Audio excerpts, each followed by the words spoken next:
Panata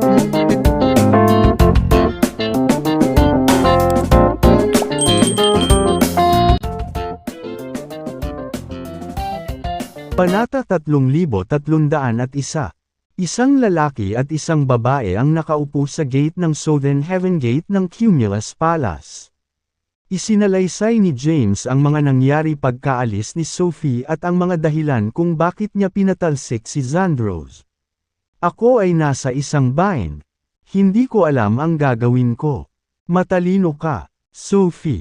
At ikaw ang anak ng Diyos ng digmaan ng sinaunang panahon ng hukuman sa langit. May naiisip ka ba? Bahagyang umiling si Sophie. Wala siyang oras para isipin ito. Ang pagiging magkasama ni James ay nagpabilis ng adrenaline sa kanyang mga ugat. I have an idea, ang sabi ng isang boses. Lumingon si James at nakita ang isang lalaki na naglalakad palapit sa kanila. Walgones. Nagmamadaling tumayo si James at nakangiting sinabi. Kanina pa, ang lalaki ay si Walgones Jackson, na ang tunay na pangalan ay Hilarious Yahir. Siya ay anak ng Jade Emperor sa Ancient Heavenly Court Age. Tumingin sa kanya si James at nagtanong. Ano ang nasa isip mo? Umupo si Walgones at sinabing. Hindi mo kailangang mag-alala tungkol sa anumang bagay. Parehong si Yehuda at Connor ay walang interes sa kapangyarihan at awtoridad. Gusto lang nilang maging Lord of the Human Race dahil kaya nilang makuha ang providence ng human race at tumawid sa Ancestral God rank. Eksakto, sabi ni James. Kaya nga nag-aalala ako. Sinabi ni Walgones. Simple, bakit hindi mo binuo ang apat na Panginoong Langit? Ha? Tanong ni James. Anong ibig mong sabihin? Sinabi ni Walgones. Magtatag ng maraming Panginoon ng hukuman sa langit at hatiin sila sa hilaga, timog, silangan, at kanluran. Ang mga Panginoong ito ay kikilalanan ng makalangit na landas. Kaya naman, makakakuha sila ng pananaw sa probidensya ng lahi ng tao. Iyan ay isang paraan para maiwasang magkagulo sina Yehuda at Connor. Magtatrabaho ba ito? Natatarantang tanong ni James. Bakit hindi? Sumagot si Walgones. Kapag nabuo mo na ang apat na Heavenly Lords, magkakaroon ka ng apat na napakalakas na figure na nagbabantay sa apat na direksyon ng Divine Dimension. Pagkatapos, kailangan mo lang silang utusan mula sa Cumulus Palace. Sabi ni Sophie, mukhang magandang ideya. Nakangiting sabi ni James. Kung ganoon, gagawin ko lang iyon. Iniabot ni Walgones ang kanyang braso. Natigilan si James at nagtanong. Ano iyon? Sinabi ni Walgones. Nangako ka sa akin na papayagan mo akong tingnan ang 3,000 sining sa paglilinang. Sa nakaraan, wala akong maintindihan. Ngayon, tumawid na ako sa Grand Emperor rank at naiintindihan ko na ang sining. Oo nga pala, hayaan mo akong maging isa sa apat na Heavenly Lords. Agad na sinabi ni James. Ang 3,000 sining ng paglilinang ay nasa Celestial Abode. Bago dumating ang ikaapat na kalamidad, inutusan ko si Zandros na ipaubaya ang mga ito sa aking anak na si Jacopo. Sabi ni Walgones. Ma'am, huwag kang mag-alala, hindi ako nagmamadali. Tapos tumalikod na siya para umalis. Ngayon, si James at Sophie na lang ang natitira. Tanong ni James. Gusto ni Walgones na maging isa sa apat na Panginoong Langit. Bilang anak ng Jade Emperor ng Ancient Heavenly Court Age. May karapatan siyang maging isa. Dahil kapwa sila Yehuda at Connor ay magiging isa. Sino ang dapat nahuli? Nakangiting sabi ni Sophie. Iyan ay isang bagay na kailangan mong pag-isipang mabuti.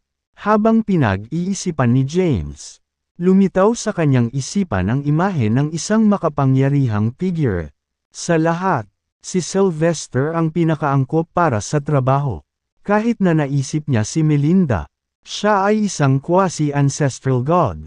Hindi siya dapat magkaroon ng anumang pagnanais na maging isa sa apat na makalangit na Panginoon. Dahil napag-usapan na ang pinakamahirap na bagay. Maaaring umalis si James nang may kapayapaan ng isip pagkatapos makoronahan si Jacopo bilang Panginoon ng lahi ng tao at italaga ang apat na Panginoong langit.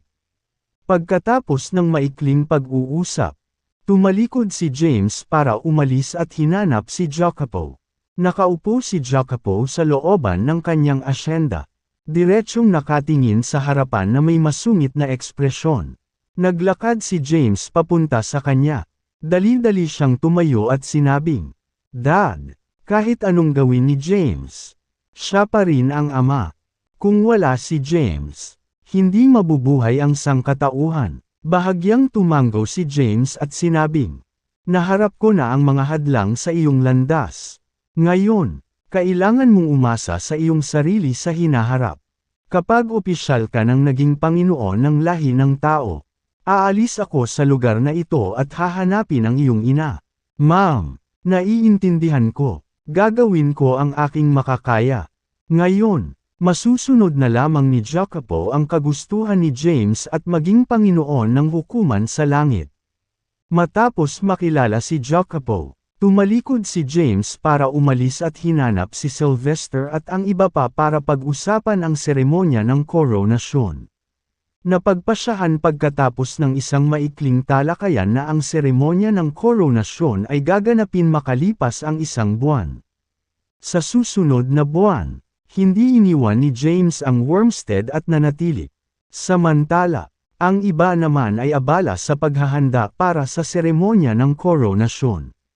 Sa isang kisap mata, lumipas ang isang buwan. Ngayon ang araw na si Jacopo ay naging Panginoon ng lahi ng tao. Ang bawat makapangyarihang figure ng human race ay nagtipon sa pangunahing bulwagan ng Heavenly Palace. Ang una ay ang seremonya ng koronasyon kung saan tinanggap ni Jacopo ang Excalibur na kumakatawan sa Panginoon ng Heavenly Court. Pagkatapos, umupo si Jacopo sa gitna ng main hall. Pagtingin sa karamihan, sinabi niya, "Salamat sa tiwala mo sa akin. Mula ngayon, sasagutin ko ang kapalaran ng sangkatauhan. Susunod, simulan natin ang seremonya ng koronasyon. Magtatalaga ako ng apat na Panginoong langit upang bantayan ang apat na direksyon ng banal na dimensyon upang ibahagi ang probidensya ng lahi ng tao." Nang marinig ito, marami ang natigilan. Ang apat na Panginoong langit. Ibinabahagi ang probidensya ng lahi ng tao. Ano ang nangyayari? Bakit hindi nila ito narinig noon pa? Yehuda Baxter, sabi ni Jacopo. Agad na humakbang si Yehuda at nagsabi, "Halika, kamahalan." Sinabi ni Jacopo, "Magmula ngayon ay gagawin ka na ang Southern Heavenly Lord na magbabantay sa southern flank ng Divine Dimension at makikibahagi sa providence ng human race." Tuwang-tuwa si Yehuda. Hindi niya inaasahan na gagawin siyang Southern Heavenly Lord na maaaring magkaroon ng bahagi sa probidensya ng human race. Sa kasong iyon, hindi na kailangang maging Panginoon ng langit na hukuman. Salamat sa iyong kabutihang loob. Kamahalan, si Yehuda ay puno ng pasasalamat. Connor Landon, sabi ni Jacopo, kasalukuyan. Humakbang si Connor. Sinabi ni Jacopo, magmula ngayon ay gagawin kang Western Heavenly Lord na makikibahagi sa probidensya ng human race. Salamat, kamahalan. Puno rin ng pasasalamat si Connor. Hilarious Yahir, sabi ni Jacopo. Lumapit si Wolganius at sinabing, iharap, kamahalan. Sinabi ni Jacopo, ikaw ay gagawing Eastern Heavenly Lord na magbabantay sa silangang bahagi ng Divine Dimension. Salamat, kamahalan. Sa wakas, napako ang tingin ni Jacopo kay Sylvester habang sinasabi niyang, Sylvester Daniela, kasalukuyan. Ikaw ay gagawing Northern Heavenly Guard na magbabantay sa hilagang bahagi ng Divine Dimension. Salamat, kamahalan. Si Jacopo ay ngayon ang Panginoon ng lahi ng tao. Ang pagiging nasa kanyang posisyon ay nangangahulugan na ang kanyang koronasyon ay kinilala ng makalangit na landas. Matapos mahirang ang apat na Panginoong langit, Napako ang tingin ni Jacopo kay Melinda. Melinda Theophanes. Nang marinig ang kanyang pangalan, natigilan si Melinda saglit bago humakbang. Sabi ni Jacopo, Melinda Theophanes, naging instrumento ka sa pagresolba sa ika-4 na kalamidad ng lahi ng tao. Dahil dito, ikaw ay gagawing dakilang saserdote ng makalangit na hukuman. Sige, kung ganoon. Nag-aatubili lang na pumayag si Melinda. Wala siyang interes na maging Grand Priestess ng Heavenly Court. Gayunpaman, hinala niya na ito ang plano ni James. Siya ay nag-aalala na ang human race ay bababa sa kaguluhan kapag siya ay nawala. Sa pamamagitan ng pagtali sa kanya sa Heavenly Court, nakatali rin siya sa kapalaran ng human race pati na rin ni Jacopo. Nagpatuloy ang seremonya ng koronasyon. Ang ilang kilalang tao ay hinirang din bilang mahalagang mga tauhan ng langit na hukuman. Wala si James sa main hall. Sa halip, siya ay nasa South Heaven Gate. Nakaupo sa South Heaven Gate. Naramdaman niya ang lahat ng nangyayari sa main hall. Nang maramdaman na ang seremonya ng koronasyon ay isang ganap na tagumpay. Isang malabong ngiti ang sumilay sa kanyang mukha. Ang mga usapin ng Heavenly Court ay napag-usapan na sa wakas. Oras na para hanapin si Thea. Si Thea ang laging nasa isip ni James. Hindi siya patay. Ang kanyang orihinal na anyo ay nanatili sa primeval age. At ang bahagi niya na naging ancestral god rank elixir ay isang nalalabi lamang sa kanyang orihinal na anyo. Kaya, gusto ni James na magtungo sa primeval age upang mag-imbestiga. Nang matapos ang seremonya ng koronasyon, marami ang tumalikod para umalis. Dumating ang tunog ng mga yabag. Tumayo si James at lumingon para makita si Melinda. Lumapit sa kanya si Melinda at nagtanong, "Kailan ka aalis?" Bahagyang umiling si James at sinabing, "Hindi ko pa alam. Mahaba ang oras na aking tatahakin sa aking paglalakbay sa primeval age. Kahit nataglay ko ang time capsule na maaaring tumawid sa River of Time. Wala akong garantiya na babalik sa primeval age. Marahil ay kailangan ko ang kapangyarihan ng lahat ng makapangyarihang tao ng human race para pasiglahin ang time capsule ng sama-sama para gumana ito." Sabi ni Melinda, "Kung ganoon, gawin na lang natin iyon." Tumingin sa kanya si James at nagtanong, "May gusto ka bang sabihin sa akin?" "May gusto akong sabihin." Natigilan sandali si Melinda bago sinabing, "Wala akong masyadong sasabihin sa iyo. Kung may sasabihin ako, mag-ingat na huwag pakialaman ang kasaysayan." Tumingin si James sa kanya. Hindi maintindihan ang kahulugan ng mga salitang iyon. Paliwanag ni Melinda, "The primeval age is history. Ito ay nakaraan, at hindi ka nararapat doon. Kapag tumungo ka sa primeval age, ang bawat kilos at salita mo ay maaapektuhan ng karma. Kung gagawa ka ng mga bagay na magpapabago sa takbo ng kasaysayan, magdurusa ka ng malakas na karma. Kung mas maimpluwensyahan ang iyong mga aksyon, mas magiging mapanganib ito." Nakinig ng mabuti si James. Patuloy ni Melinda, "Siyempre, may mga pangyayari na matrigger lang sa itsura mo." Pagkatapos ng ilang pagninilay-nilay, nagtanong si James, "Sa anong panahon ng primeval age ako babalik?" Ang primeval age ay malayo. Dahil dito, walang ideya si James kung saang tagal ng panahon siya babalik. Bahagyang umiling si Melinda at nanatiling tahimik. "Ipaalam mo sa akin kapag aalis ka na." Pagkatapos, tumalikod siya para umalis. Bahagyang tumanggo si James. Pagkatapos umalis sa Heavenly Court at sa South Heaven Age, nagpakita siya sa Wormstead sa Mortal Dimension. Marami siyang kaibigan doon, kaya bumalik siya para makasama sila at magpaalam sa kanila. Kaya lang, 3 taon ang ginugol ni James sa Wormstead. Sa 3 taon na iyon, gumugol siya ng oras sa kanyang mga kaibigan at naghanda para sa kanyang paglalakbay sa primeval age. Makalipas ang 3 taon, sa Divine Dimension, isang makapangyarihang Formation ang itinayo sa isang bakanteng lupain. Ang Formation ay itinatag ni Melinda sa nakalipas na 3 taon. James, kumpleto na ang formation. Gagawin ng kapangyarihan ng formation ang lahat para mapanatili ang kapangyarihan ng time capsule. Kapag nakatalyze natin ang formation bilang isang grupo, ang kapangyarihan ng formation ay papasok sa time capsule ng walang putol. Kung babalik ka man sa primeval age ay depende sa iyong kapalaran. Sabi ni Melinda habang nakatingin sa formation.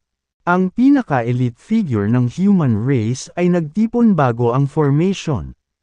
Maging ang ilang makapangyarihang figure mula sa Fiend at Demon Realms ay naruroon. Si James ang nagtipon sa kanila dito. Dahil limitado ang kanyang lakas, hindi siya makakabalik sa primeval age kung wala ang kanilang tulong. Noon, sa kabila ng paggamit ni Xandros ng kapangyarihan ng time capsule, maibabalik lamang ni James ang 100,000 taon sa nakaraan. Ngayon, ang yugto ng panahon na kanyang pupuntahan ay nasa Apex. Kahit na ang 100,000 epoch ay maaaring hindi siya ibalik sa primeval age. 10,000 makapangyarihang figure ang nagtipon bago ang Formation. Sa di kalayuan ay naroon ang mga kaibigan at kamag-anak ni James. Sila ay nasa mortal dimension sa lahat ng ito. Nang marinig nilang aalis na si James, pumunta sila para paalisin siya. Sige, James. Marahang itinulak ni Melinda si James. Humakbang si James at pumasok sa formation. Kaagad, binalot siya ng makulay na nagniningning na liwanag. Sa sandaling iyon, ipinatawag niya ang Crucifer at Exalter at nakatalyze ang Yin at Yang power. Pagkatapos, nagsanib ang Crucifer at Exalter upang mabuo ang time capsule. Pag-hover sa harap ni James, ang time capsule ay sumanib sa kapangyarihan ng formation. Sa sandaling iyon, naramdaman ni James ang kapangyarihan sa loob ng time capsule. Ngayon, sabi ni Melinda, habang nagsasalita siya, ang mga makapangyarihang tao sa paligid ay nag-inject ng napakalaking kapangyarihan sa formation na sumanib sa time capsule. Sa sandaling iyon, hinawakan ni James ang time capsule sa kanyang kamay. Pahinga, habang hawak ang time capsule, casual na iwinagayway ni James ang kanyang kamay, at napunit ng kapangyarihan ng time capsule ang kawalan. Malabo. Nakikita ni James ang isang batis na nabuo ng law inscriptions. Ang kanyang katawan ay kumikislap, at siya ay pumasok sa ilog ng panahon. Ang kapangyarihan ng time capsule ay nagtulak sa kanya pasulong sa ilog ng oras at laban sa tubig. Sa labas ng formation, maraming makapangyarihang figure ang nag-catalyze ng kapangyarihan at nag-inject ng mga ito sa formation na pinagsama sa time capsule. Sa di kalayuan, habang tinatitigan ni Quincy si James na unti-unting nawawala. Napabuntong hininga siya habang may lungkot sa mukha. Bumubulong. Kailan tayo magkikita I wonder? Nakatabi sina Jacopo at Zane. Kahit na sila ay Grand Emperors, hindi nila inialay ang kanilang kapangyarihan sa formation. Tanong ni Jacopo, Zane, mahahanap kaya ni tatay si nanay? Bahagyang umiling si Zane at sinabing, hindi ko alam. Gayunpaman, kung si nanay ay tunay na umiiral sa unang panahon, tiyak na mahahanap siya ni tatay. Naniniwala akong babalik si dad pagkatapos mahanap siya. Sa pagpasok ni James sa ilog ng oras, sumalungat siya sa tubig nang lumitaw ang mahiwagang time inscription sa kanyang paligid. Sa una, madali niyang tinawid ang ilog ng panahon nang walang anumang panghihimasok. Gayunpaman, makalipas ang 30 minuto, nagsimula siyang makaramdam ng kakulangan sa ginhawa. Ang nakapaligid na presyon ay nagmula sa paligid at durog sa kanyang pisikal na katawan. Kahit na ang kanyang pisikal na lakas ay katumbas ng Fifth Heaven Grand Emperor rank. Nakaramdam pa rin siya ng kakulangan sa ginhawa. Dahil nasa River of Time. Wala siyang ideya kung nasaan siya ngayon. Hindi siya nang ahas na umalis sa ilog ng panahon ng walang ingat. Kung tutuusin, magiging lubhang mahirap na makahanap ng isa pang grupo ng mga makapangyarihang figure upang makatalyze ang time capsule. Ngayon, marami pa ring kapangyarihan ang time capsule. Kinaweyan niya ang time capsule at binilisan ang takbo. Sa simula, nararamdaman pa rin ni James ang presensya ng oras. Gayunpaman, dahan-dahan at unti-unti, nagsimula siyang mawalan ng pakiramdam ng oras. Hindi na niya alam kung gaano na siya katagal sa River of Time. Marahil ay lumipas na ang mahabang panahon. O marahil ay saglit lang. Lumalabo ang time capsule sa kamay niya. Ang kapangyarihan ng time capsule ay naubos sa nakababahala na bilis. Nagmamadaling ginawang catalyze ni James ang sarili niyang kapangyarihan para mapanatili ang kapangyarihan ng time capsule. Pansamantala, ang elemental inversion formation sa loob ng kanyang katawan ay ganap na na-activate. Galit na hinihigop ang kapangyarihang nakapaloob sa River of Time upang palitan ang kanyang nawawalang enerhiya. Gayunpaman, ang rate ng muling pagdadagdag na ito ay hindi maihahambing sa pagkaubos ng kapangyarihan ng time capsule. Ngayon, wala nang pakialam si James at nakakagawa na lang ng isang hakbang sa isang pagkakataon. Unti-unting nauubos ang kapangyarihan sa loob ng kanyang katawan.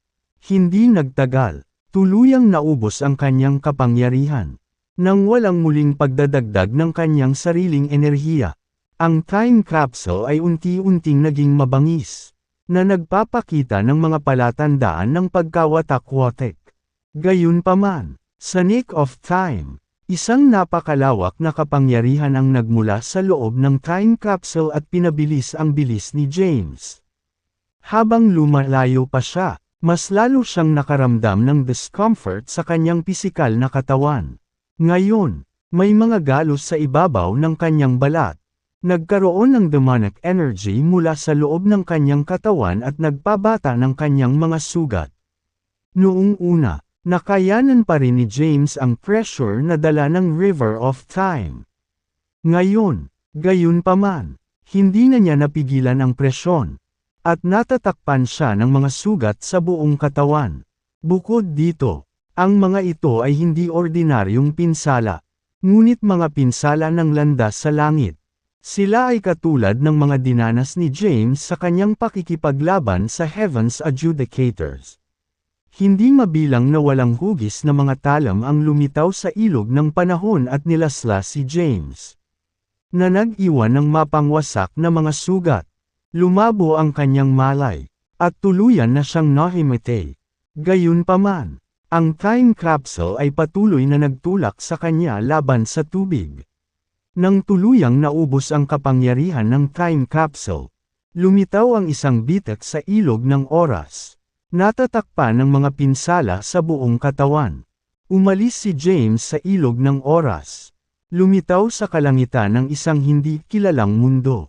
Bumagsak siya mula sa langit at bumagsak ng husto sa lupa at sa isang hanay ng bundok. Pagkatapos, nahimatay siya. Hindi niya alam na umalis na siya sa ilog ng panahon. Ang Primeval Age ay isang ginintuang panahon na puno ng mga kababalaghan sa Grand Emperor at Ancestral God rank. Ang edad na ito ay mayroon ding malinaw na mga hangganan sa pagitan ng Seven Realms. Ang tunog ng mga yapak ay naririnig sa isang kagubatan. Miss, may primordial pulse ba talaga sa Sakach Mountains? Tanong ng isang boses. Isang malambing na boses ang sumagot. Dapat meron. Ang taksil na lugar na ito ay puno ng mga demonyo at halimaw. Ayon sa mga talaan ng mga sinaunang teksto ng ating angkan. Minsan ay dumating dito ang ating Grand Patriarch 3,000 epochs ang nakalipas at nakatagpo ng primordial pulse. Gayunpaman, noon, Ang primordial pulse ay inookupahan ng isang grupo ng makapangyarihang mga demonyo. Ako ay ganap na handa sa oras na ito upang lipulin sila. Kapag nasakop ko na ang primordial pulse na ito, maaari kong linangin ang tatlong osya. Napahinto ang isa sa mga babae at diretsyong tumingin sa harapan. Sa likuran niya ay isang grupo ng mga sundalong armado at nakasuot ng baluti. Bawat isa sa kanila ay nasa Grand Emperor rank man lang. Ano yan? Napatingin ang babae kay James na nakabaon sa dumi. Nakasuot siya ng berdeng damit at napakaganda. Naguguluhan siyang lumapit kay James. Pagkatapos, nakita niya si James na nakahandusay sa lupa. Bahagyang kumaway ang babae, at ang mga bantay sa likod niya ay naglakad patungo sa kanya. Inutusan niya, paalisan mo siya doon. Casual na kumaway ang isang gwardya, at lumabas ang napakalaking kapangyarihan mula sa kanyang palad. Kinaladkad si James palabas ng dumi. Nakahiga si James sa isang bato. Napatingin sa kanya ang babae.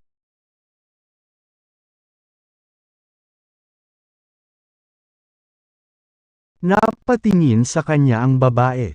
Nang makitang ang kanyang mga sugat ay lumabas sa aura ng Heavenly Path. Napabulalas siya. Mga pinsalan ng Heavenly Path.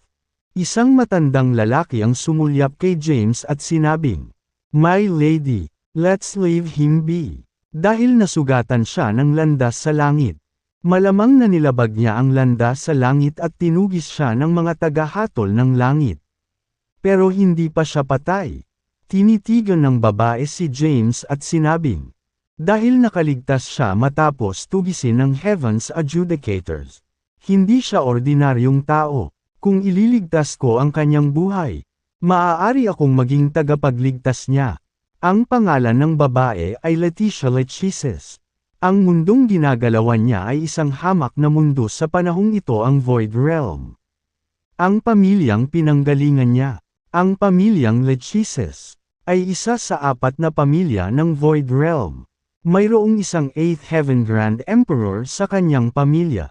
Sa Apocalypse Age na malayo sa hinaharap, sila ay magiging isang hindi magagapi na pamilya. Gayunpaman, sa panahong ito kung saan karaniwan ang mga Grand Emperor at Ancestral Gods, ang isang 8th Heaven Grand Emperor ay wala sa mga mata ni Leticia, dahil nakaligtas si James sa pagsalakay ng Heaven's Adjudicators. Tiyak na siya ay isang quasi-ancestral god. Kung nailigtas siya nito, maaaring ito ay isang magandang bagay para sa pamilya Lechises. Pakisiyasat ang kanyang mga pinsala. Utos ni Leticia. Naglakad ang matandang lalaki patungo kay James at siniyasat ang kanyang mga sugat. Sa pag-inspeksyon, naging malungkot ang kanyang ekspresyon. Tinanong ni Leticia, kamusta siya? Nakasuot ng malungkot na ekspresyon. Sinabi ng matandang lalaki, masyadong malubha ang kanyang mga sugat. Siya ay sinaksak ng hindi bababa sa daan-daang libong beses. Ang kanyang mga buto ay puno ng mga pinsala mula sa landas sa langit. At walang sinuman ang makapagpapagaling sa kanyang mga pinsala sa mundong ito. Kahit humihinga pa siya, hindi siya mabubuhay ng matagal. Nakakahiya, napabuntong hininga si Leticia. Kung siya ang maging tagapagligtas ni James, papayag si James na tulungan ang pamilya Lechises. Fair na, umiling si Leticia at tumalikod na para umalis. Hindi pinansin si James na nakahiga sa bato.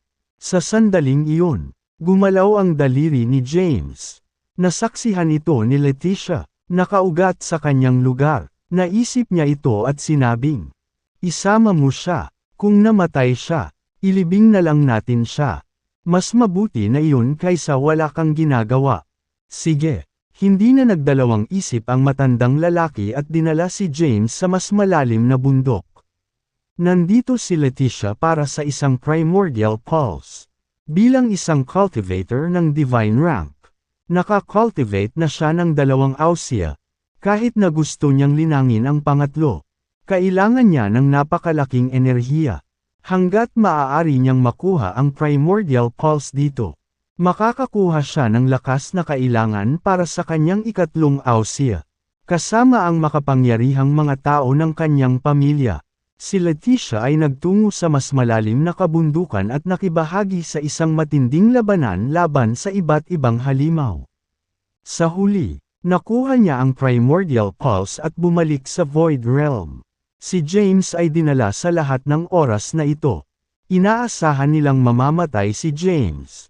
Ngunit nagpatuloy siya sa paghinga kahit na dumating sila sa bahay. Gayunpaman, wala pa rin siyang malay. Matagal nang walang malay si James. Kahit siya ay hindi alam kung gaano siya katagal sa labas. Sa dahan-dahan niyang paggising, isang nakakapangingilabot na sakit ang nagmula sa loob ng kanyang katawan.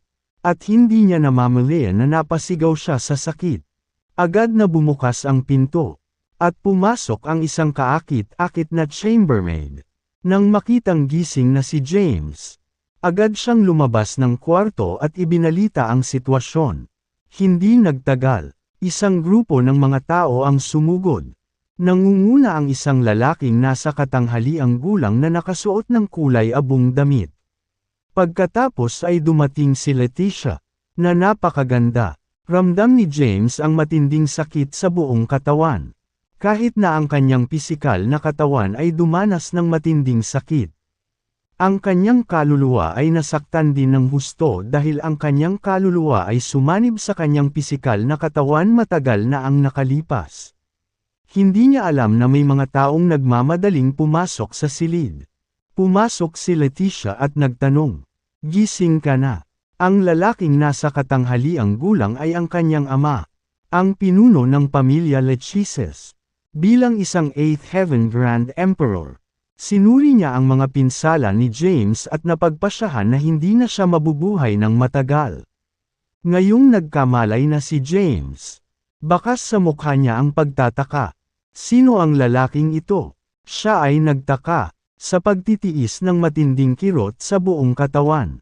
Hirap na kinaladkad ni James ang sarili palabas ng kama at naupo sa isang lotus position sa kama. Pagtingin sa grupo ng mga tao sa harapan niya, nagtanong siya sa mahinang boses, "Nasaan ako?"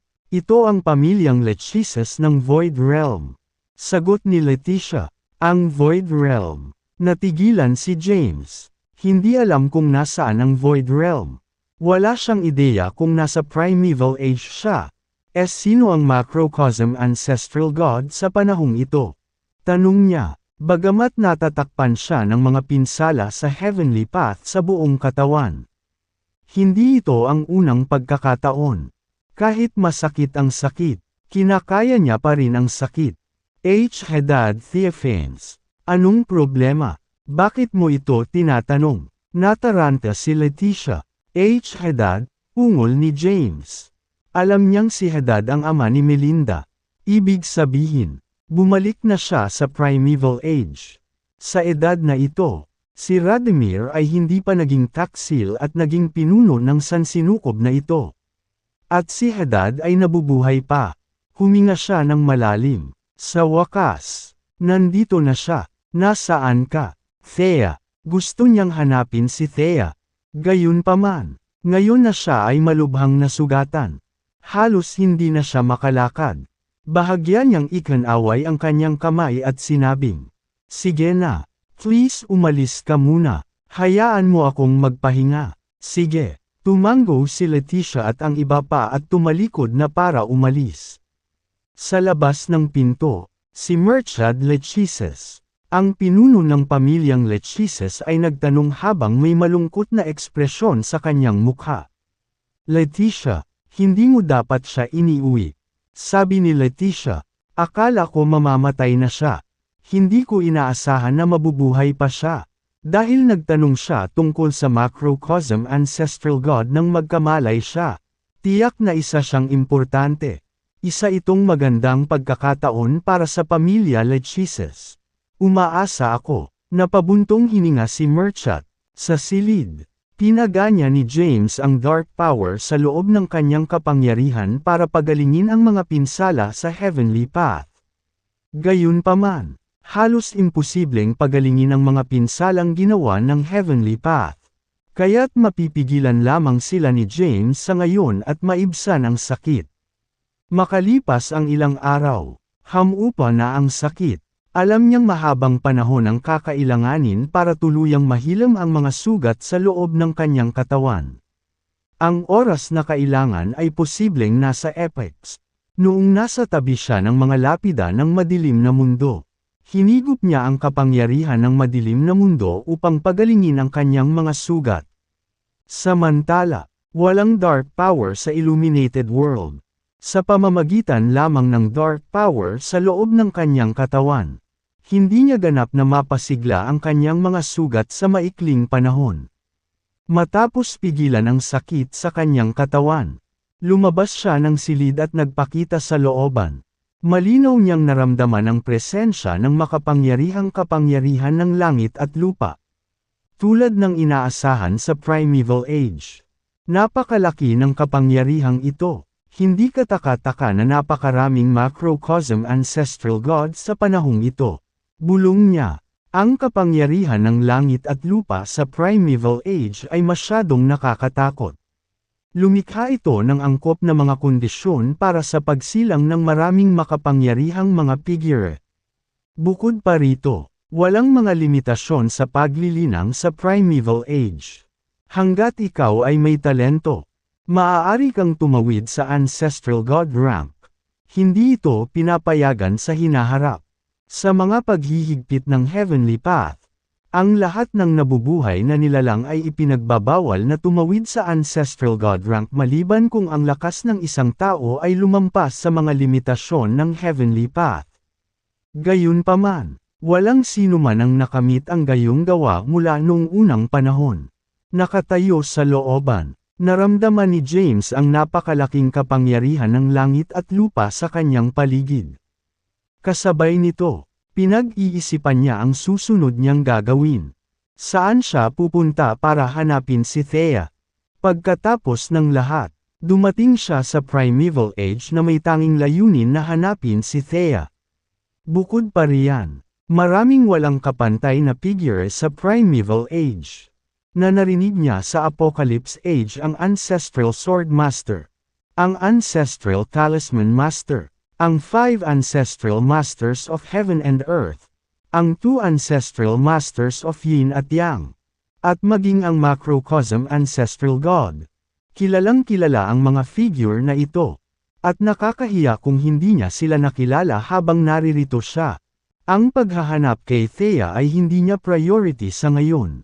Kung tutuusin, dahil nasa Primeval Age si Thea, sooner or later ay mahahanap niya ito.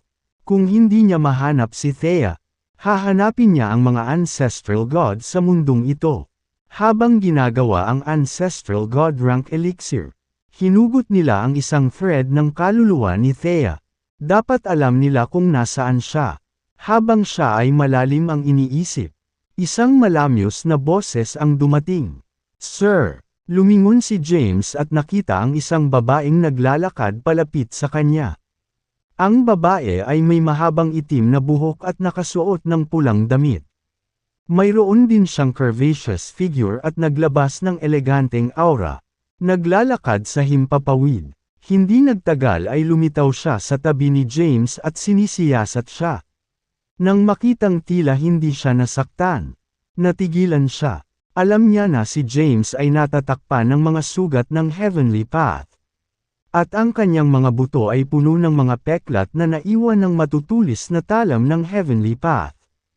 Kahit na siya ay nakaligtas, kailangan niya ng mahabang panahon upang makabawi.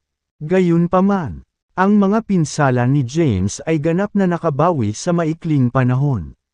Bilang isang cultivator ng divine rank, hindi niya maramdaman ang mga sugat sa loob ng katawan ni James. Sumulyap si James sa kanya at bahagyang tumango. Sabi, ikaw ba ang nagligtas sa akin? Hinaplos ang buhok sa kanyang balikat. Sumili ang ngiti sa kanyang napakagandang mukha habang sinabing, hindi pa, wala akong lakas para iligtas ka. Nagkataon lang na nakasalubong kita habang nasa bundok ako. Pinabalik lang kita dito. Salamat, sabi ni James. Siya ay isang tao ng pasasalamat sa mga nagligtas sa kanya. Tiyak na gagawin niya ang lahat para makabawi. Sino ka ba talaga? Bakit mayroon kang matinding pinsala ng landas sa langit sa iyo? Inatake ka ba ng Heaven's Adjudicators? Tanong ni Leticia, sa kanyang pag-unawa. Tanging ang Heaven's Adjudicators ang maaaring mag-iwan ng mga pinsala sa heavenly path sa katawan ng kanilang mga kaaway. Bukod sa kanila, tanging si Radimir na kumokontrol sa heavenly path, at si Hadad na macrocosm ancestral god ang makakagawa ng ganoong gawa. Gayunpaman, matatag na naniniwala si Leticia na ang Heaven's Adjudicators ang umatake kay James. Hindi ang dalawa pang individual. Nanatiling tahimik si James, dahil hindi siya tao sa ganitong edad. Nanatili siyang tahimik. Sa halip, iniba niya ang paksa at nagtanong. Anong uri ng makapangyarihang mga figure o puwersa ang umiiral sa universo na ito? Bagamat alam ni James na maraming ancestral god sa primeval age, halos mga detalye lang ang alam niya. Tumingin si Leticia kay James na may kakaibang tingin. Ilang beses na umubo si James at nagmamadaling nagpaliwanag. Dahil matagal na akong naka-closed door meditation. Matagal-tagal na rin akong hindi lumalabas. Sa unang pagkakataon na umalis ako sa mga bundok, tinambangan ako ng isang grupo ng mga misteryosong tao. Kaya lang, wala akong masyadong alam sa mundong ito. Oh, nakikita ko. Nagdududa, sinabi ni Leticia. Sa palagay ko ang human realm ang pinakamalakas sa universo na ito. Sa human realm, mayroong isang lugar na tinatawag na Mount Heavenly Path, na siyang lugar na tinitirhan ng macrocosm ancestral god. Maraming makapangyarihang figure doon. Marami sa kanila ay mga ancestral gods. Kabilang dito ang Ancestral Sword Master, ang Ancestral Talisman Master, ang 5 Ancestral Masters of Heaven and Earth, at marami pa. Ang mga tao ang nangingibabaw sa universo na ito. Siyempre, ang ibang mga lahi ay mayroon ding maraming makapangyarihang figure. Maikling inilarawan ni Leticia ang sitwasyon sa universo na ito. Nakinig ng mabuti si James. Nang marinig ang mga salita ni Leticia, mas naunawaan na niya ang sansinukob na ito. By the way, tumingin si Leticia kay James at nagtanong. 500 years later, ang Ancestral Sword Master ay magsasagawa ng public sermon on the path. Sa tuwing may sermon ang Ancestral Sword Master, maraming mga sword cultivator doon. Nagsalita si Leticia tungkol sa Ancestral Sword Master. Alam ni James ang tungkol sa Ancestral Sword Master, na napabalitang lumikha ng 5 Great Sword Realms. Hindi niya itinago ang kanyang mga sekreto, sa halip ay ipinamahagi niya ang kanyang kaalaman sa sword path sa sinumang gustong makinig. Nangangahulugan ito na ang bawat sword cultivator sa primeval age ay naiintindihan ng 5 dakilang sword realms. Gayunpaman, kahit naiintindihan nila ang landas, walang nakaabot sa ranggo ng Ancestral Sword Master. Nilinang ni James ang sword path Ausya, na nasa second consolidation na. Higit sa lahat, nilinang niya ang 5 Great Sword Realms ng Ancestral Sword Master. Kung maaari niyang pakinggan ng personal ang sermon, ito ay magiging lubhang kapaki-pakinabang sa kanya. Interesado ka ba sa sword path? Kung oo, maaari tayong pumunta doon ng magkasama. Nakakuha na ako ng pwesto sa Void Realm. Sabi ni Leticia. May mga spot din. Tanong ni James. Siyempre, ipinaliwanag ni Leticia. Ang Ancestral Sword Master ay isang napakalakas na figure na kilala sa buong universo. Dahil dito, may mga limitadong lugar para sa kanyang sermon. Ilan lamang sa mga napakalakas na figure o mahuhusay na prodigy ang may karapatang pumunta. Bilang isang taong Nagel Inang ng pangatlong Ausya, ako ang number 1 prodigy ng Void Realm. Si Leticia ay sumikat ng may kumpiyansa. Bilang isang taong Nagel Inang ng 3 Ausya, Tiyak na siya ay isang kahanga-hanga. Kahit na marami ang Nagel inang ng 4 o kahit 5 ausya. Gayunpaman, lahat ito ay mga Grand Priest o Grand Priestesses ng Super Orthodox faction. Na pinaniniwalaan niyang walang paraan na may kumpara niya ang kanyang sarili. Gayunpaman, kumpara sa mga kahanga-hangang tao sa labas. Ang paglinang ng 3 ausais ay tiyak na isang gawaing dapat ipagmalaki. Gustong malaman ni James. Gayunpaman, kailangan niyang makakuha ng pwesto. At wala siyang ideya kung saan kukuha nito. Nang makitang malalim ang iniisip niya, nakangiting sinabi ni Leticia, dahil nakakuha ako ng pwesto sa Void Realm. Maaari akong magsama ng isang tao sa Human Realm Sword Realm at umakyat sa Mount Sword God. Sinulyapan siya ni James at nagtanong, sinasabi mo ba na ako ang magiging attendant mo na sasamahan ka doon? Itinama siya ni Leticia sa oras. Hindi isang attendant, gusto lang kitang dalhin doon. Nakangiting sabi ni James, sure, no problem at all. Dahil wala siyang alam tungkol sa edad na ito. Ito ang perpektong pagkakataon para matuto pa. Nang makitang pumayag si James sa kanyang alok. Nakahinga ng maluwag si Leticia. Si James ay nababalot ng lihim. Naniniwala siya na si James ay lihim na isang makapangyarihang figure. Hanggat nananatili siya sa tabi ni James. Maninindigan siya upang makakuha ng maraming benepisyo. Hindi ko pa alam ang pangalan mo. Nakangiting sabi ni Leticia, James Caden. Sagot niya, pagkatapos. Nang may maalala siya, nagtanong siya, nga pala, narinig mo na ba ang isang Heavens Adjudicator na tinatawag na Winnie Caden? Ang kanyang anak na babae, si Winnie, ay minsang dumating sa primeval age ng nagkataon. Gayunpaman, wala siyang ideya kung anong panahon siya. Winnie Caden. Nang marinig ito, natigilan si Leticia at nagtanong. Ang tinutukoy mo ba ay ang Winnie Caden na sumali sa Mount Heavenly Path at naging inner disciple ng pinakamataas na pinuno ng universo 30,000 taon na ang nakakaraan? Ha? Natigilan si James. 30,000 taon na ang nakalipas. Mount Heavenly Path. Panloob na alagad ng pinakamataas na pinuno ng Sansinukob. Matapos magyelo sandali, nagtanong siya, siya ba ay tagahatol ng langit?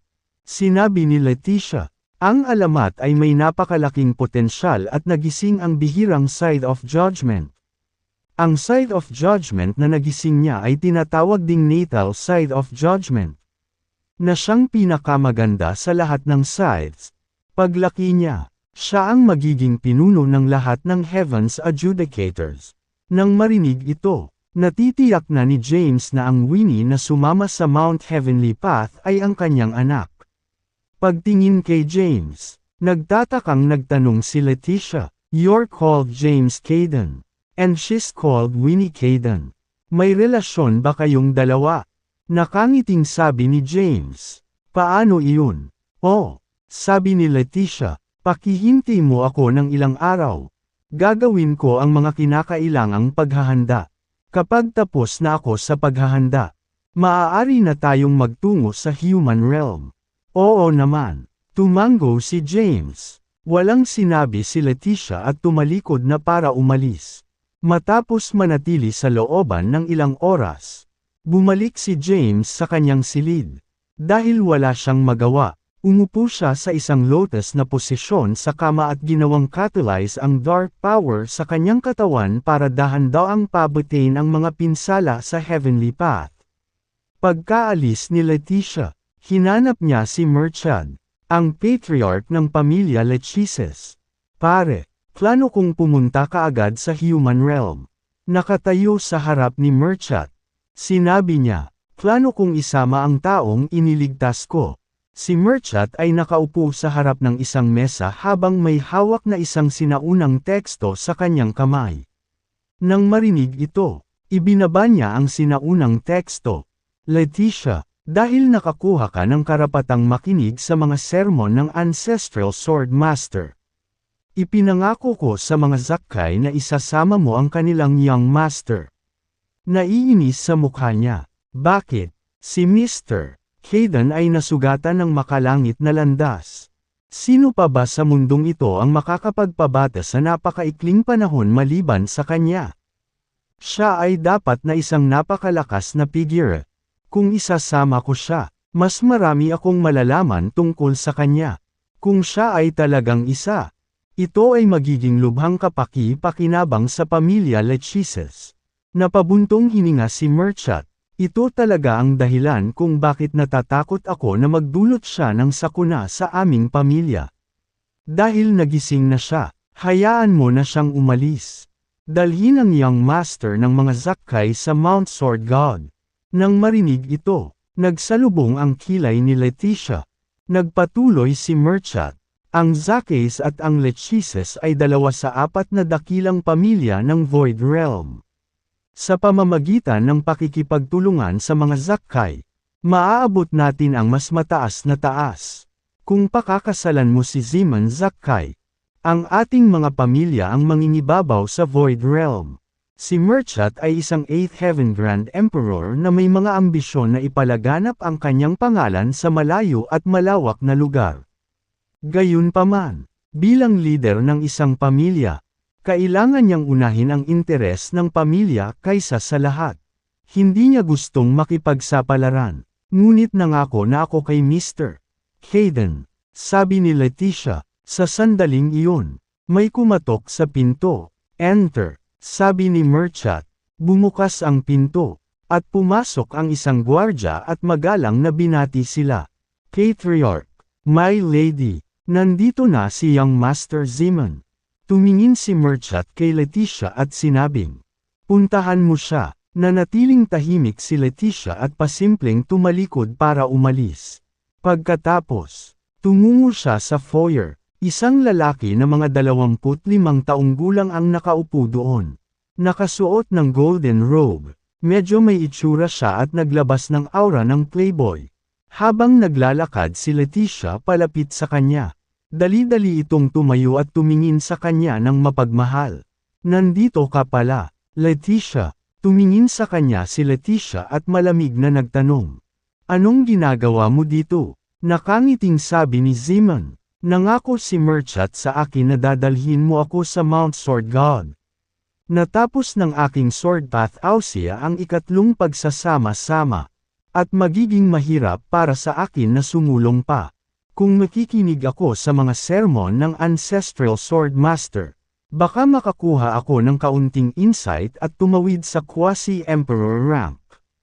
Tumingin sa kanya si Leticia at sinabing, pasensya na, pero baka hindi kita may sama. Bakit? Nagtatakang tanong ni Zeman. Sumagot siya, iyon ay dahil nangako ako sa ibang tao na sasamahan ko sila. WHO, wala kang pakialam, sabi ni Leticia at tumalikod na para umalis. Hinabol siya ni Zeman at hinawakan ang kamay niya. Nagtanong, may engagement tayo, Leticia. Ito ang perpektong pagkakataon para magka-bonding kami. Gayunpaman, pinili mong magsama ng iba. Kung kumalat ang balita, ano ang magiging pananaw ng mga tagalabas sa pamilya Lechises at Zakai? Walang kinalaman sa akin iyon. Desidido si Leticia na isama si James. Alam niyang hindi ito ordinaryong tao sa sandaling pagtitig nito sa kanya. Pagkatapos ng lahat, paano magiging karaniwan at makamundo ang isang tao na dumanas ng napakaraming pinsala sa landas sa langit? Kahit na si Merchat ay natatakot sa kanya na magdulot ng kaguluhan sa pamilya. Siya ay hindi. Worst came to worst. Kailangan na lang niyang iwan ang pamilya Lechises. Sa anumang kaso, siya ay isang kasangkapan lamang upang pagsamahin ang kapangyarihan ng pamilya sa mga mata ng kanyang ama. Hindi niya kailanman pakakasalan si Zeman. Bilang isang kababalaghan na Nagel inang ng 3 Osha, naniniwala siya na isang henyo lamang na mas mataas sa kanya ang magiging karapat-dapat sa kanya. Sa sandaling iyon, lumapit si Merchat sa dalawa. Merchat, Agad na naglakad si Zeman papunta sa kanya na may agrabyado sa mukha. Tumingin si Murchat kay Leticia at nag-utos. Dapat mong dalhin si Zeman sa Mount Sword God. Hindi pwede. Matigas ang ulo ni Leticia. Ikaw. Nagalit si Murchat. Nang tumalikod si Leticia para umalis. Bumantong hininga si Murchat at tumingin kay Zeman. Sinabing, huwag kang mag-alala. I'll talk some sense in her. Dapat umalis ka muna. Naikuyong ni Zeman ang kanyang kamao at sinabing, salamat, Murchat. Tapos, tumalikod na siya para umalis. Dahil walang dapat ihanda si Leticia. Agad niyang hinanap si James. Kumuha na tayo, Mr.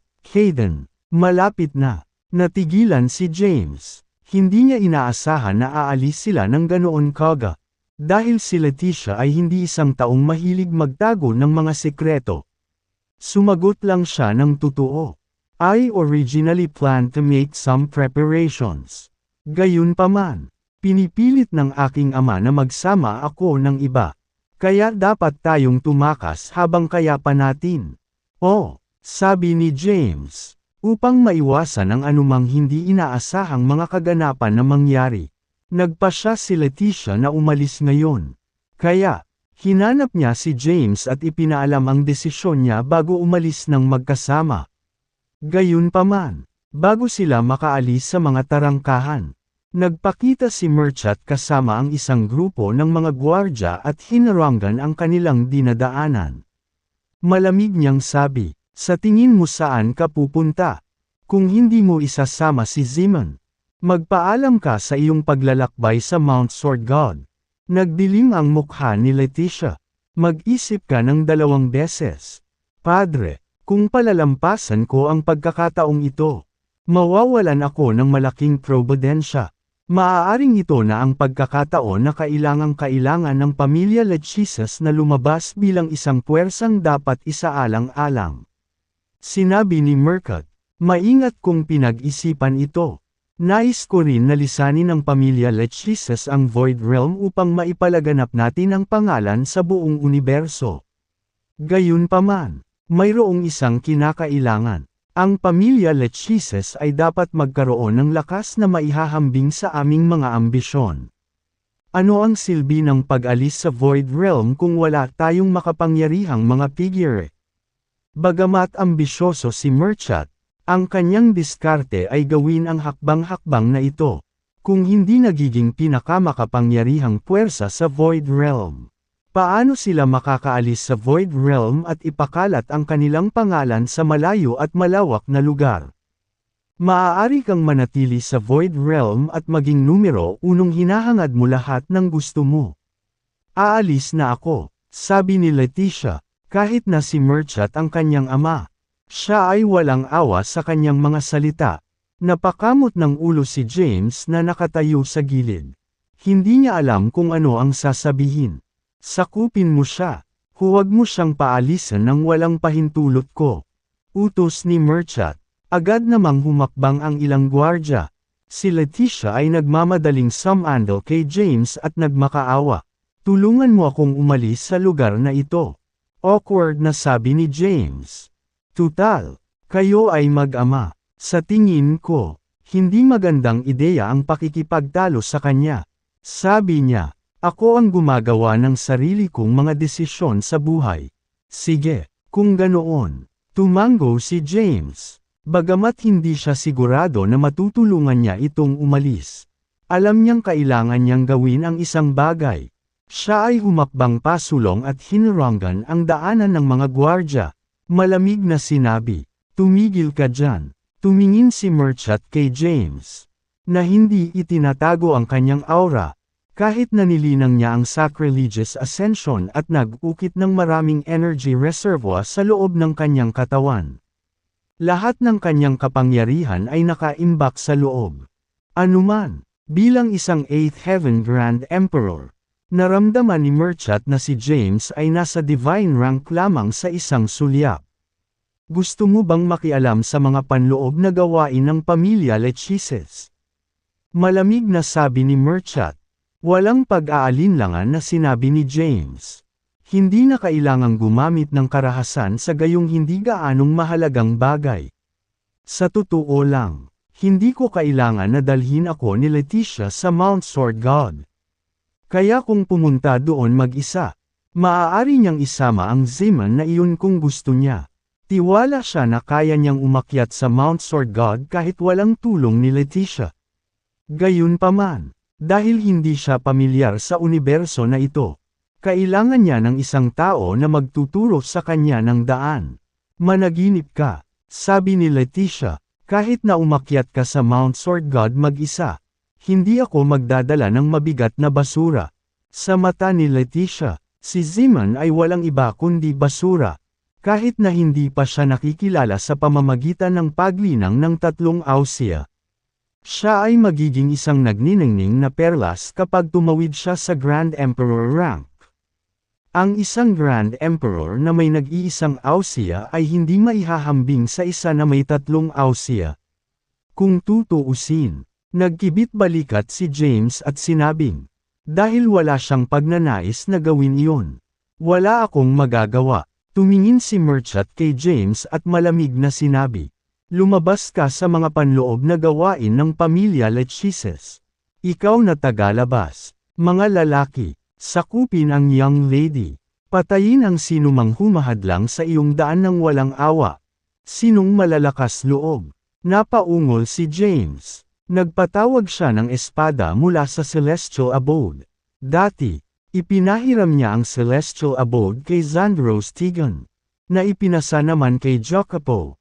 Gayunpaman, bago dumating sa Primeval Age, ibinalik ni Jacopo ang Celestial Abode kay James. Hinawakan ni James ang espada sa kanyang kamay. Ang espada ay lilang at nagliliwanag ng lilang-liwanag. Ano? Namutla ang mukha ni Merchant habang walang kamalay-malay na paatros. Tinitigan niya ang espada sa kamay ni James na parabang ito ay isang uri ng mapanganib na bagay. Ay ang Crep Myrtle Divine Sword. Imposible. Puno ng hindi makapaniwala ang ekspresyon niya. Ang Crep Myrtle Divine Sword ay ang espada ng Ancestral Sword Master. Na laging nasa tabi niya ang espada. Nahirapan siyang paniwalaan na ang isang cultivator sa divine rank ay nagtataglay ng espada ng Ancestral Sword Master. Not bad, sabi ni James. Hindi ko inaasahan na makikilala mo ang Crep Myrtle Divine Sword. Sino ka sa Ancestral Sword Master? Nanginginig ang boses ni Merchant. Gayunpaman, sa sandaling iyon, naramdaman ni James ang isang napakalakas na kapangyarihan na sumisingil patungo sa kanya nang wala saan. Nang walang anumang indikasyon, naduraj siya ng kapangyarihan, at ang Divine Sword sa kanyang kamay ay nagpakita ng mga palatandaan ng pagkawala. Kalahati. Ano? Natigilan si James. Sa sandaling iyon, hindi makayanan ang kapangyarihan. Ang enerhiya ng dugo sa loob ng kanyang katawan ay umikot. At bumulwak siya ng isang subo ng dugo. Samantala, ang Divine Sword sa kanyang kamay ay nag-transform sa isang purple na liwanag at nawala sa Celestial Abode. Ano ang nangyayari?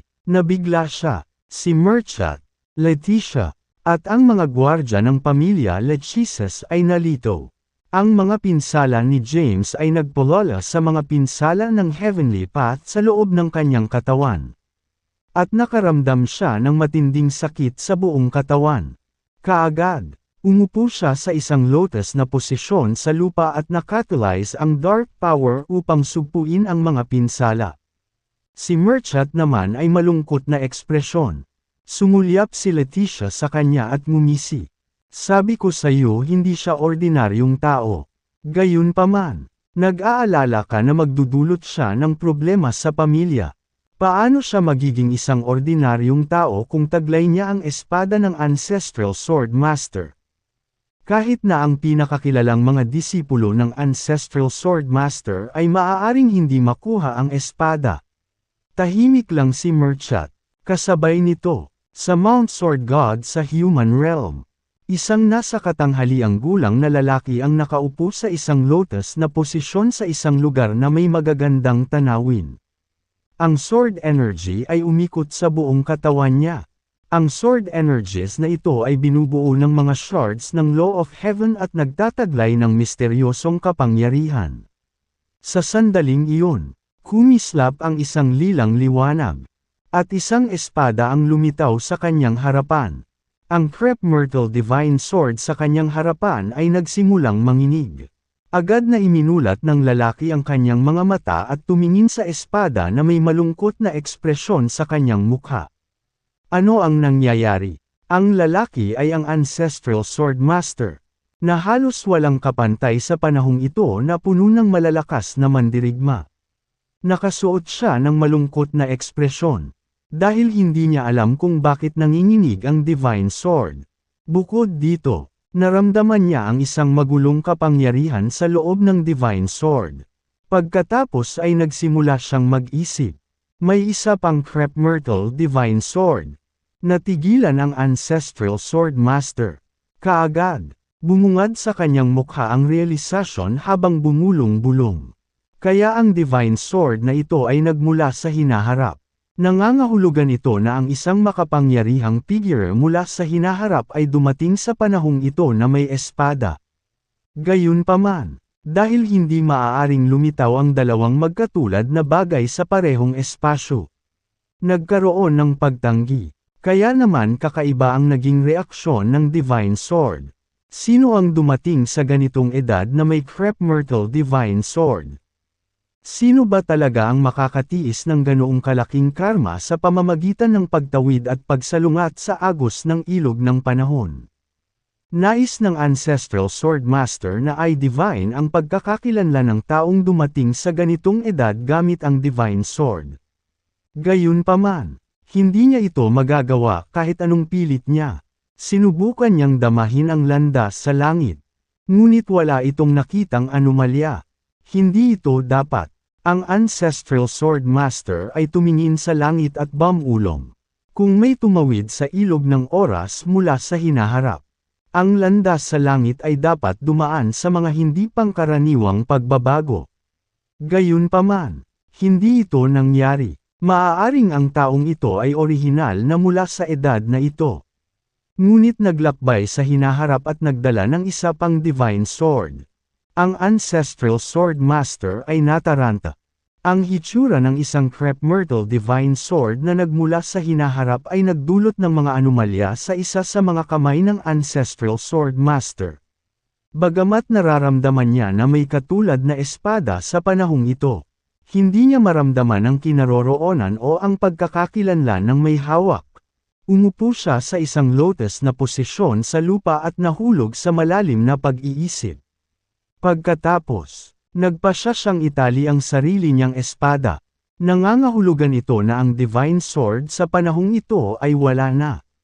Kaya, ang paglitaw ng ibang Divine Sword ay hindi magdadala ng anumang anomalya. Nangangahulugan din ito na mayroon lamang isang Divine Sword sa panahong ito. Nang masil ang kanyang Divine Sword, sinabi niya, "Sword Guard." Isang anino ang lumitaw nang wala saan. Pagkatapos, lumuhad ang anino sa isang tuhod at malambing na sinabi, "Guro." Ang Ancestral Sword Master ay nag-utos. Mayroon na ngayong dalawang Crep Myrtle Divine Sword sa edad na ito. At gusto kong imbestigahan mo ang kinaroroonan ng isa pang Divine Sword. Tandaan na huwag takutin ang hinaharap na may-ari ng Divine Sword. Kapag nakumpleto mo na ang iyong pagsisiyasat, bumalik ka agad at ipaalam sa akin ang mga resulta. Naiintindihan, sabi ng anino at nawala ng walang bakas. Kasabay nito, si James ay nakaupo sa isang lotus na posisyon sa pamilya Lechises habang pinapalakas ang kapangyarihan ng Dark Ausia upang sugpuin ang mga pinsala ng Heavenly Path sa loob ng kanyang katawan. Kahit na ang kanyang Dark Power ay mahina at nakamit lamang ang Consolidation.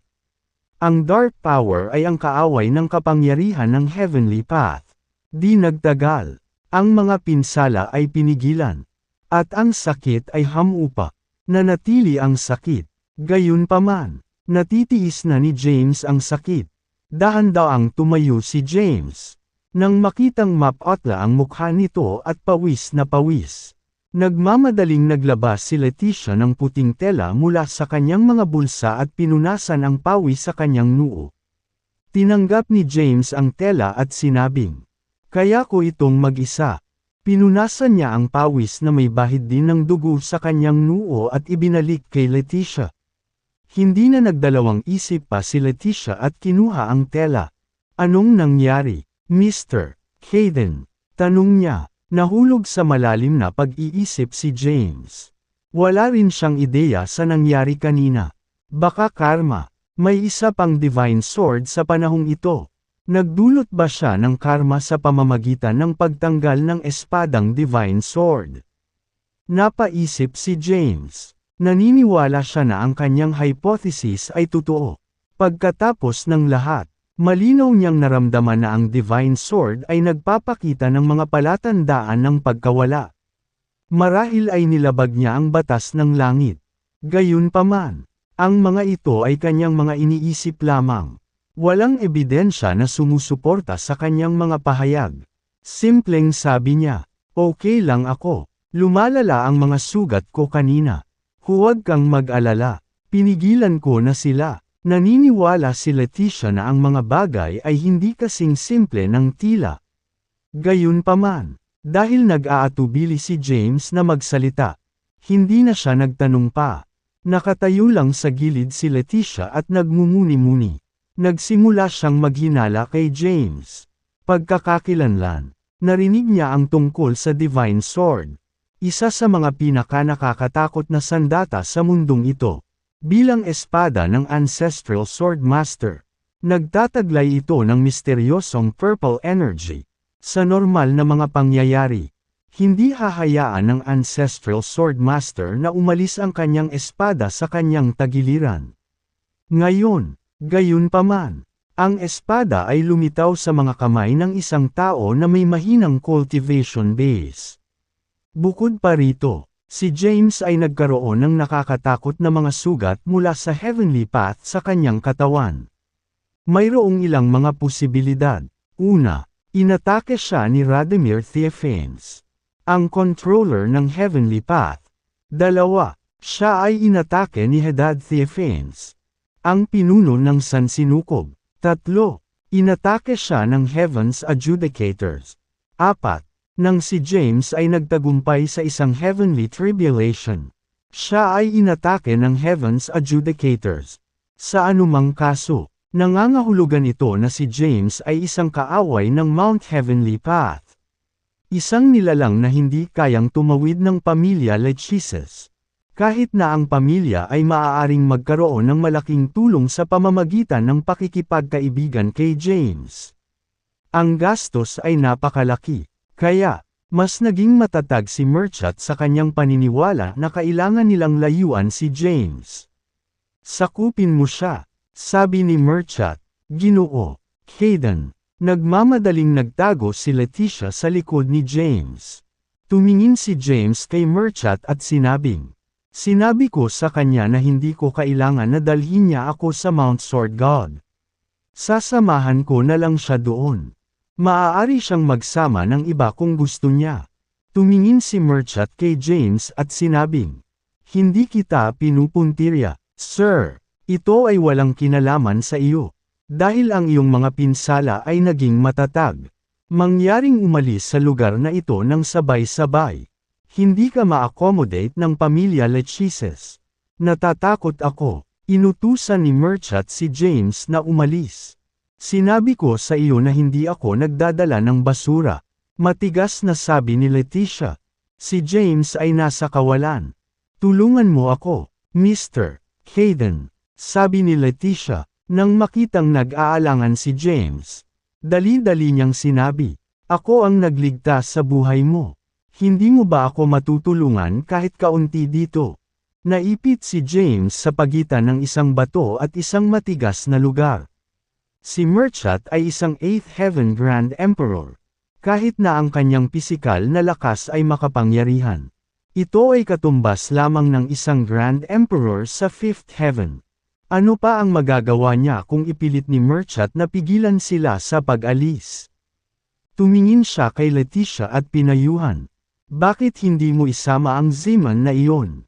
Napatingin sa kanya si Leticia at napaisip ng malalim. Pagkaraan ng ilang oras, huminga siya ng malalim at sinabing, kung sasabihin mo, walang ibang pagpipilian si Leticia. Pagtingin kay Merchat, malamig niyang sinabi, satisfied. Walang sinabi si Merchat at inutusan ang kanyang mga bantay. Dalhin dito si Mr. Zeman. Naiintindihan. Tumalikod na ang mga guard para umalis. Naghintay sina James, Leticia, at Merchat. Tumingin si James sa dalawa at sinabing, pakiusap. Huwag sabihin kahit kanino ang tungkol sa Divine Sword. Para rin ito sa ikabubuti mo.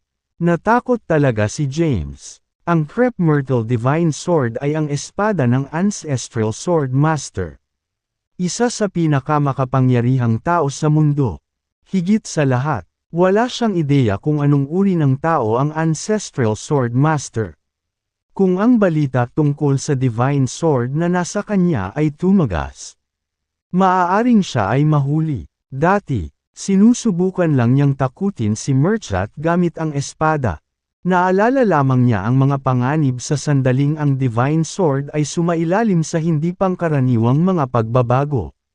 Kaya, mula sa sandaling ito, hindi na niya tatawagan ang Divine Sword. Hindi lang iyon, hindi niya madaling gamitin ang 5 elemento ng Genesis. Iyon ay dahil ang 5 Ancestral Masters of Heaven and Earth ay umiral din sa mundong ito. Ang 5 elemento ng Genesis ay ang mahalagang kayamanan ng 5 Ancestral Masters. Kung kumalat ang balita, siya ay nasa matinding problema. Kaya, binalak niyang gamitin lamang ang mga ito pagkatapos niyang maunawaan ang sitwasyong kinalalagyan niya. Tumango si Leticia at sinabing, huwag kang mag-alala, nakatatak ang mga labi ko. Tumingin si Merchat kay James at sinabing, wala akong nakita. Nang marinig ito ni James ay nakahinga ng maluwag. Hindi nagtagal, dumating si Zeman sa tarangkahan ng pamilya Lechises. Hey there, Leticia, bati nito sa kanya na may matengkad na ngiti. Emph. Ungol ni Leticia bago tumalikod para umalis. Sumunod naman si James. Utos ni Merchat, sige na, mag-ingat sa daan. Sa sandaling dumating ka sa Mount Sword God, siguraduhing maunawaan ang mga sermon ng Ancestral Sword Master. Ang lahat ay magdedepende na ngayon sa iyong paglalaan. Naiintindihan mo, Merchat, salamat. Pagkatapos magsalita ay nagmamadaling hinabol ni Zeman sina James at Leticia. Nang makaalis sa lungsod, tumangala si Leticia sa langit at casual na kumaway. Pagkatapos, ang isang saucer ay nagmaterialize mula sa manipis na hangin. Natigilan si James at nagtanong, gaano katagal ang kailangan nating marating ang human realm? Wala ba tayong Galactic Highway sa panahong ito? Galactic Highways? Tanong ni Leticia. Ano sila? Wala lang. Bahagyang umiling si James at wala nang ibang sinabi. Lumilitaw na ang Galactic Highways ay hindi pa nilikha sa Primeval Age. Sabi ni Leticia, dahil mahina ang ating lakas, hindi tayo maaaring maglakbay sa pamamagitan ng pagpunit sa kawalan. Kaya, maaari lamang tayong maglakbay sa pamamagitan ng saucer. Huwag mag-alala, ang aking saucer ay medyo advanced. At maaari tayong tumalon sa kalawakan. Ang aming paglalakbay sa human realm ay aabutin ng humigit kumulang 300 taon. Talagang makakarating tayo sa tamang oras. Fair na, sumakay siya sa saucer, dahil ang pisikal na lakas ni James ay katumbas ng isang Grand Emperor sa Fifth Heaven. Maaari na niyang mapunit ang kawalan at maglakbay sa kalawakan. Gayunpaman, nanatili siyang tahimik at sumakay sa platito. Ang ilang daang taon ay wala sa kanya. Kung tutuusin, pagkasakay nila sa saucer, pinaandar ni Leticia ang saucer. Nadahan daw ang nag-hover sa ere. Pagkatapos, nagsimulang bumilis ang takbo ng platito. Nang maabot nito ang pinakamataas na bilis nito, Ang saucer ay tumalon sa kawalan at umalis sa Void Realm. Ang Letitia saucer ay medyo high class at maraming kwarto. Pagsakay sa saucer, inayos si James ng sarili niyang kwarto.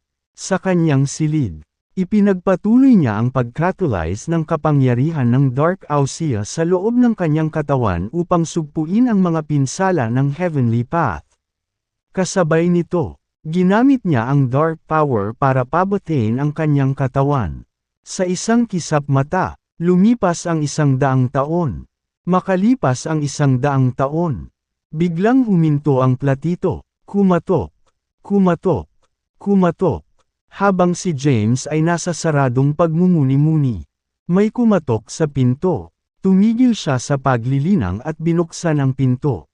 Isang magandang babae ang nakatayo sa labas. Ang babae ay si Letitia. Ginoo, Hayden, nakarating na kami sa Cotton Realm. Sandali tayong titigil dito para mapunan muli ang enerhiya ng saucer. Ma'am, tumango si James at lumabas ng kwarto. Dahil alam niyang hindi pamilyar si James sa mundong ito. Ipinaliwanag niya, ang Cotton Realm ay isang makapangyarihang mundo na nasa ilalim lamang ng Seven Realm. At saka, ang Cotton Realm ay isang misteryosong lugar. Lumapit sa kanila ang isang medyo gwapong lalaki. Huminto sa harap ni Letitia. Nakangiti niyang sinabi, alam ko, Letitia, may bulaklak sa Cotton Realm. Sinulyapan siya ni Letitia na punong-puno ng disgusto. Hindi siya pinansin. Tumingin siya kay James at nagpaliwanag. Tama, may sacred blossom sa lugar na ito. Ang sagradong pamumulaklak ay isang mahiwagang bagay na nilikha ng langit at lupa at mamumulaklak lamang minsan sa bawat panahon. Isang sagradong pamumulaklak. Natigilan si James. Narinig niya ang tungkol sa sacred blossom. Noong nasa Boundless Realm siya, nakatagpo siya ng flowery pattern formation. Noong nakipaglaban siya sa isang Heaven's Adjudicator, si Jabari ay nagsagawa ng isang nakakatakot na pamamaraan ng paglilinang na nagtipon sa mga landas ng mundong ito at lumikha ng isang sagradong pamumulaklak. Sa lakas ng isang Ninth Heaven Grand Emperor, malubha niyang nasugatan ang Heaven's Adjudicator. Hindi niya akalain na maririnig niya ang Sacred Blossom pagdating sa Primeval Age. Nagpatuloy si Letitia, kinakailangan ang Sacred Blossom ng 4.9 bilyong taon upang mamulaklak at matuyo. Ito ay tinatawag ding epoch. Ma'am, bahagyang tumango si James. Alam niya ito, sinabi ni Letitia. Pinapili kong lagyan muli ang enerhiya ng saucer dito dahil alam kong malapit nang mamukadkad ang Sacred Blossom sa Cotton Realm. Gulat na tanong ni James. Oh, namumulaklak na. Oo, tumango si Letitia at sinabing. Matagal bago mabuo ang usbong ng Sacred Blossom. Samantala, ang oras ng pamumulaklak ng Sacred Blossom ay maikli. 3 buwan pagkatapos ng pamumulaklak. Malalanta ang Sacred Blossom. Samantala, ang Sacred Blossom sa Cotton Realm ay malapit ng mamulaklak. Kaya, pumunta ako dito para tingnan kung makakapag-secure kami ng ilang lugar para pagmasdan ang Sacred Blossom. Ito ay magiging isang dakilang paglalaan. Binuhusan siya ni Ziman ng malamig na tubig sa pagsasabing, managinip ka, Letitia. May ideya ka ba kung anong uri ng bagay ang Sacred Blossom?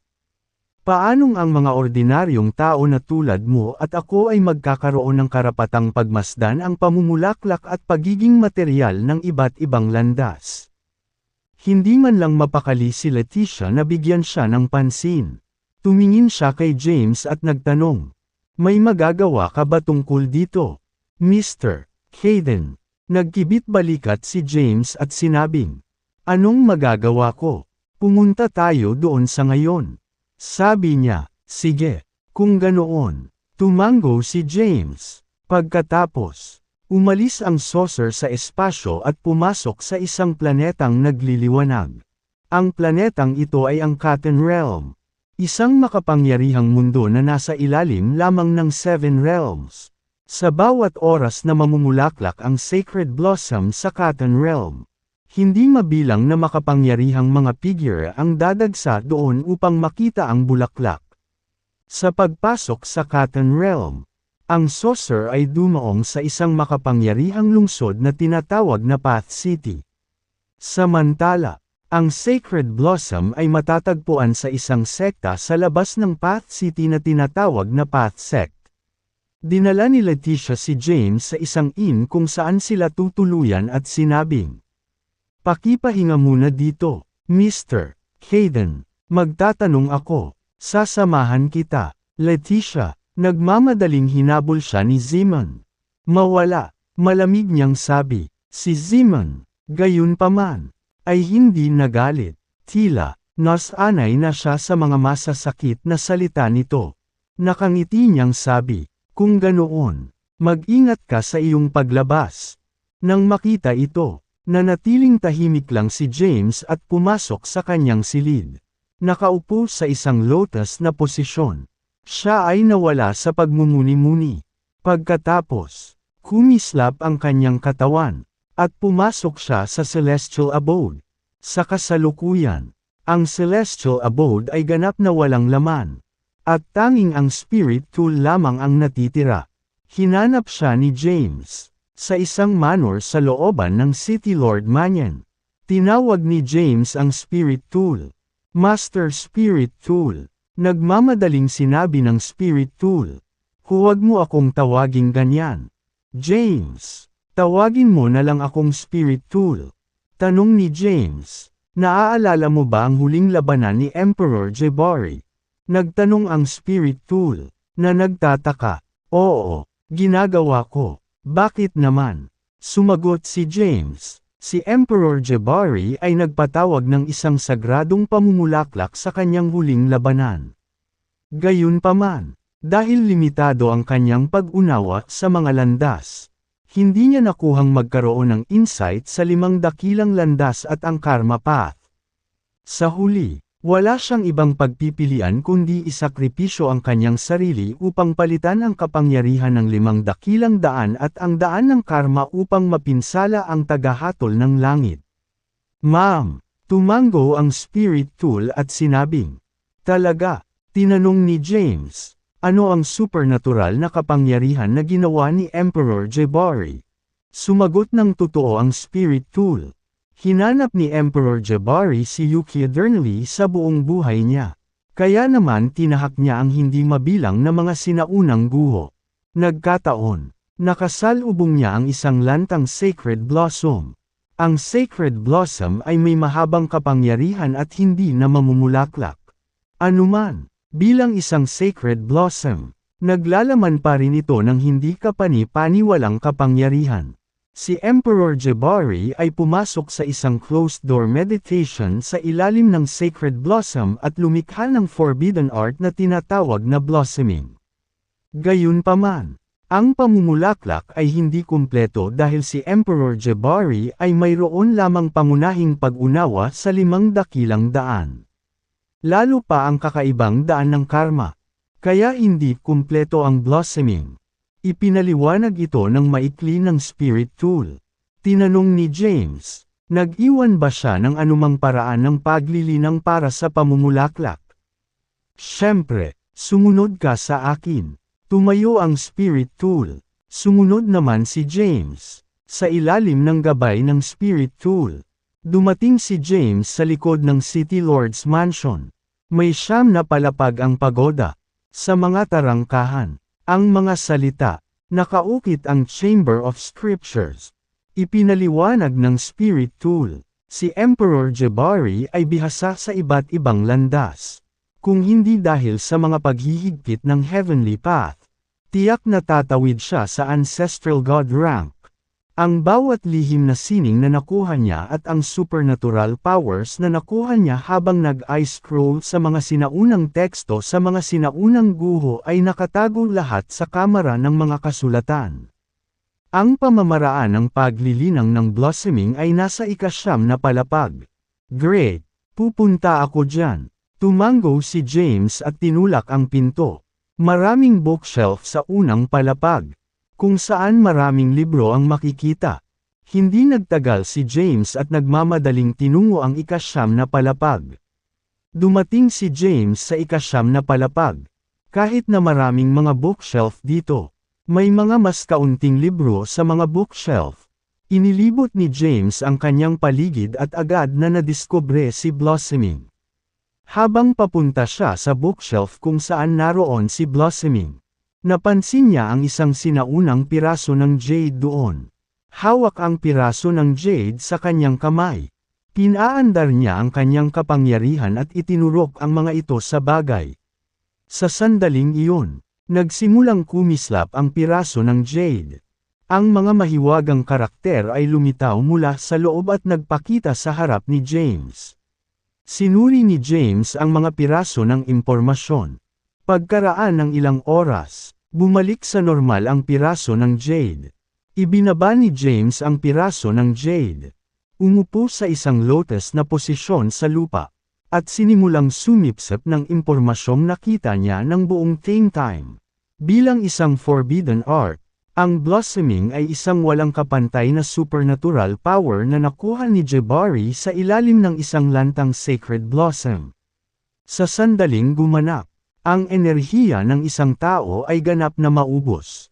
Kahit na ang isang taong kasing lakas ni Emperor Jabari ay hindi nakasuporta kay Blossoming at kinailangang isakripisyo ang sarili niyang buhay para matagumpay na may segowa ang Blossoming. Samantala, mahigpit ang mga kinakailangan sa pagsasagawa ng Blossoming. Hindi lamang dapat ang isa ay isang Grand Emperor, ngunit kailangan din niyang maunawaan ang iba't ibang landas. Kapag isinagawa ang Blossoming, kailangan ng isa na maunawaan ang bawat landas na naroon upang matagumpay na may segowa ang Forbidden Art. Nang malaman ito, sumuko si James. Iyon ay dahil hindi pa niya naabot ang mga kinakailangan para sa paglilinang ng Blossoming. Umalis siya sa Chamber of Scriptures. Pagkatapos magpaalam sa Spirit Tool, kumislap ang kanyang katawan, at nawala siya sa Celestial Abode. Sa susunod na sandali, bumalik na siya sa inn. Dahil si Leticia ay nasa labas ng pangangalap ng impormasyon, si James ay walang magawa sa ngayon. Kaya, umupo siya sa isang lotus na posisyon sa kama at nakatulize ang dark power para sugpuin at pabatin ang kanyang mga sugat. Hindi nagtagal, bumalik si Leticia, kumatok, kumatok, kumatok, may kumatok sa pinto. Huminto si James sa pagsupil sa mga sugat ng Heavenly Path sa loob ng kanyang katawan. Pagkatapos, ang kanyang katawan ay kumislap, at siya ay nagpakita sa harap ng pinto at binuksan ito. Isang babaeng mukhang kaakit-akit ang nakatayo sa labas. Nakasuot ng berdeng damit. Ang kanyang hitsura ay napakaganda, at ang kanyang figure ay payat at nakakaakit. Pasok ka. Bumalik si James sa kwarto. Pumasok si Leticia at isinara ang pinto. Umupo siya sa isang upuan, habang si Leticia naman ay tumabi sa kanya. Tanong ni James, may nahanap ka ba? Tumango si Leticia at sinabing, oo, ginawa ko. Nakinig ng mabuti si James. Sabi ni Leticia, ang Sacred Blossom ay ganap na mamumulaklak sa loob ng 5 taon. Ang Sacred Blossom ay matatagpuan sa Path Sect, isang makapangyarihang sekta sa labas ng lungsod. Ang Path Sect ay mayroong ancestral god na tinatawag na Ancestral Cultivator Master. Isa siyang mystical ancestral god. Nang marinig ito, natigilan sandali si James bago nagtanong. Ang ancestral god rank ba ay nahahati din sa maraming sub-rank? Tumingin sa kanya ng kakaiba si Leticia. Hindi ba alam ni James ang pinakapangunahing kaalaman sa paglilinang? Napakamot ng ulo si James at sinabing, hindi pa ako nakipag-ugnayan sa sinumang ancestral gods. Kaya wala akong masyadong alam tungkol sa kanila. Nagdududa. Ipinaliwanag ni Leticia, ang ancestral god rank ay talagang nahahati sa ilang sub-rank. Mula sa pinakamahina hanggang sa pinakamalakas ay ang mystical ancestral god rank. Ang Terra ancestral god rank. ang Kylum Ancestral God Rank, at ang Macrocosm Ancestral God Rank. Nakita ko, bumungad sa mukha ni James ang realisasyon habang sumenyas na magpatuloy si Leticia. Nagpatuloy si Leticia, noong nakaraan. Sa tuwing namumulaklak ang Sacred Blossom, magkakaroon ng 49,800 individual na makakapanood sa Path Sect at mauunawaan ang iba't ibang landas. 49,800 individual. Medyo marami iyon. Ha! Sabi ni James. Hindi talaga. Napabuntong hininga si Leticia. Ang sansinukob na ito ay napakalaki. Ang human realm lamang ay puno ng mga kahanga-hanga. Ang bilang ng mga lugar na ito ay malayo sa sapat. Tanong ni James. Ano ang mga kinakailangan para mapanood ang pamumulaklak? Ipinaliwanag ni Leticia. Ang lakas ay hindi ang pangunahing kondisyon. Ang mga lugar na ito ay kadalasang inookupahan ng ilan sa mga mas makapangyarihang mundo. Lahat ay gumagana sa likod ng mga eksena.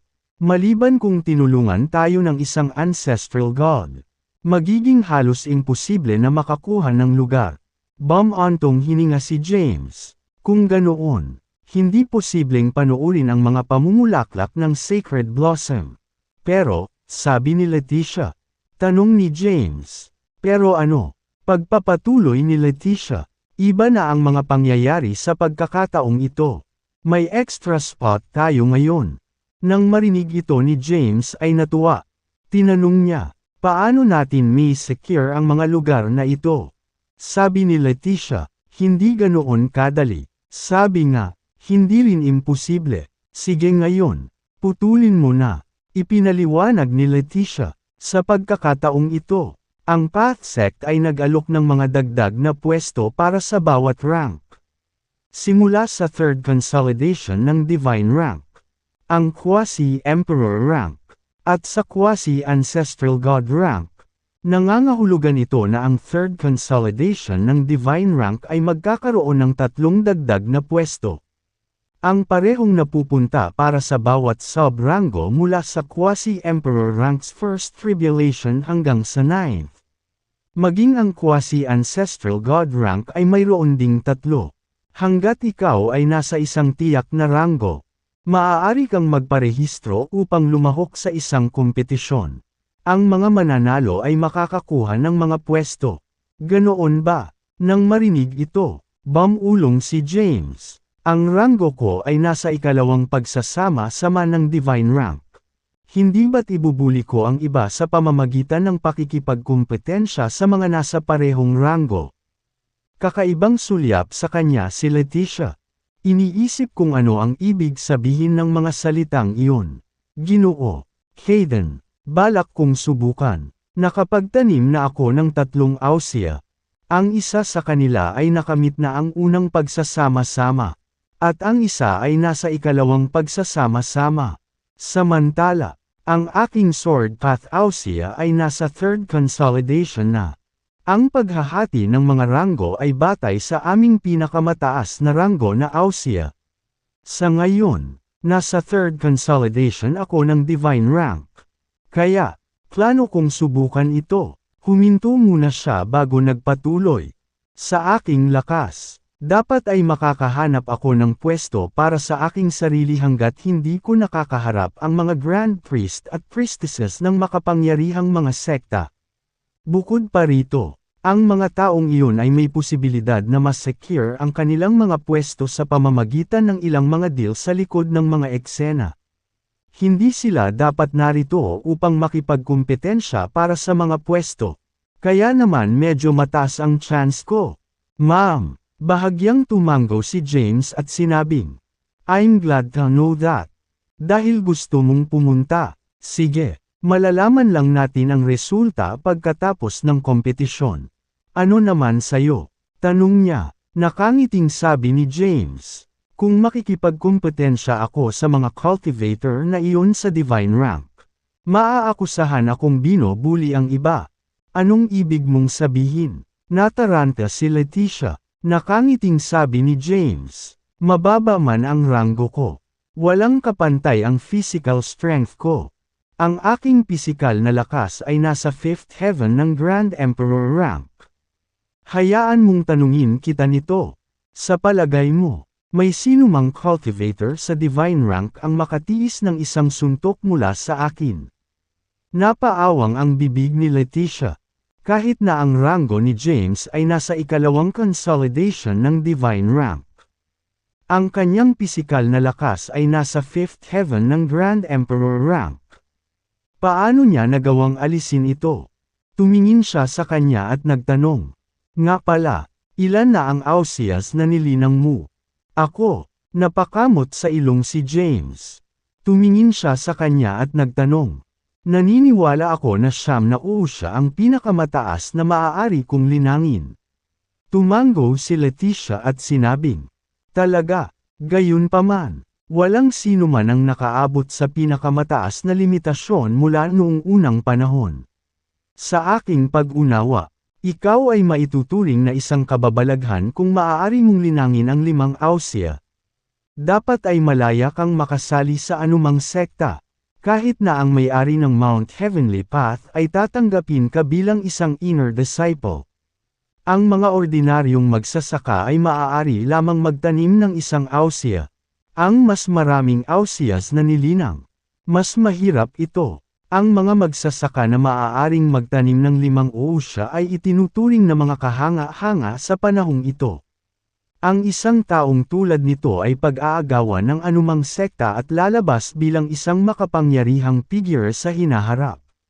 Ganoon ba? Bulong ni James. Siya ay nagal-inang ng 10 ausias. Madali lang ang naunang siyam. At ang ika-10 lang ang mahirap. Anong ibig mong sabihin? Tanong ni James. Pagkatapos ng ilang pag-iisip, sinabi ni Leticia. Kung mas maraming ausias ang maaaring linangin, mas malaki ang kanyang potensyal. Kung walang potensyal, hindi mo maaaring linangin ang maraming ausia. Kunin mo ako. Halimbawa, kung ang aking potensyal ay nagpapahintulot lamang sa akin na linangin ang 3 ausia, hindi ko magagawang linangin ang ika-4 na bahagi kahit gaano pa ako kahirap. Nakita ko, nang marinig ito, naintindihan ni James. Nangangahulugan ito na siya ay may walang limitasyong potensyal. Iyon ang dahilan kung bakit parang simoy ng hangin sa kanya ang paglinang sa mga ausia. Ginoo, Hayden, ilang ausia na ang nalinang mo? Naiintriga, tanong ni Leticia. Ngumiti si James at sinabing, secret lang. Ang 5 ausia ay sapat na hindi ka panipaniwala. Kung ang salita ng kanyang 10 ausia ay kumalat, ang mundo ay masindak, kaya, hindi niya nais na makaakit ng hindi ginustong atensyon. Naglilihim ka ba kahit sa akin? Pilyong ngumisi si Leticia. Tahimik lang si James. Hindi na nagtanong pa si Leticia at sinabing, the sacred blossom will blossom in 5 years. Malapit na rin matapos ang deadline ng pagpaparehistro. Pumunta na tayo para irehistro ang ating sarili sa ngayon. Ma'am, tumango si James. Pagkatapos, tumalikod na sila para lumabas ng kwarto. Pagbukas ng pinto, napansin nila ang isang lalaking nakatayo sa labas na sinusubukang makinig sa kanilang usapan. Nang makitang nasa labas si Zeman, kumunat ang kilay ni Leticia at malamig na nagtanong. Anong ginagawa mo dito ng palihim? Nakangiting sabi ni Zeman.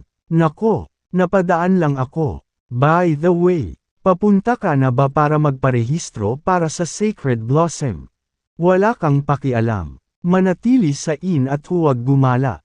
Kapag naayos na ang lahat, babalik ako. Malamig na wika ni Leticia. Tumalikod siya para umalis sa tabi ni James. Magkahawak ang kamay.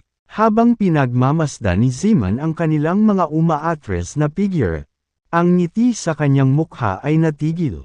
At ang kanyang mukha ay nagdilim. Pagkalabas ng inn, nagtungo sina James at Leticia sa Path Sect. Sa labas ng lungsod, may mga maalo na bundok na walang katapusan. Ipinaliwanag ni Leticia, ito ang Path Sect, ang pinakamalakas na sekta sa Cotton Realm. Isa rin ito sa pinakamakapangyarihan sa universo. Bahagyang tumango si James at walang sinabi. Hindi nagtagal, nakarating sila sa paanan ng Pathsect. Sa paanan ng Pathsect, maraming mga disipulo ang nagpapatrolya sa lugar. Maraming buhay na nilalang ang pumapasok at lumalabas sa lugar. Nandito sila para makakuha ng lugar para pagmasdan ang sagradong pamumulaklak. Hinarang ng ilang gwardya sina James at Leticia. Matapos ipaliwanag ang kanilang layunin sa pagpunta rito, pinayagan silang makadaan. Inutusan pa nila silang magtungo sa bundok na namamahala sa pagpaparehistro ng mga magsasaka sa Divine Rank. Nagtungo sina James at Leticia sa direksyon ng bundok. Hindi nagtagal, nakarating sila sa paanan ng isang bundok. Sa daan, nakatagpo sila ng maraming cultivator sa Divine Rank. Dahil dapat nilang irehistro ang kanilang mga pangalan. Lahat sila ay medyo tiwala sa kanilang lakas. Sila ang ilan sa mga pinakamahusay sa Third Consolidation ng Divine Rank. Nagsimulang umakyat ang dalawa sa bundok. Maya-maya, nakarating na sila sa tuktok.